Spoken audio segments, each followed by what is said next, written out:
No, Kavita, see, performance is a very clerical thing to do. You can arrange all the schemes in the descending order of performance and choose them.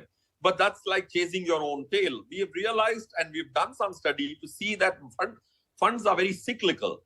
They're very cyclical. If they're cyclical, then you can't choose a fund and stay or choose a fund on the basis of past performance. We also had done a study a few years back. Out of the top 10 schemes of the last year, only 2 of them remain top 10 in the next year.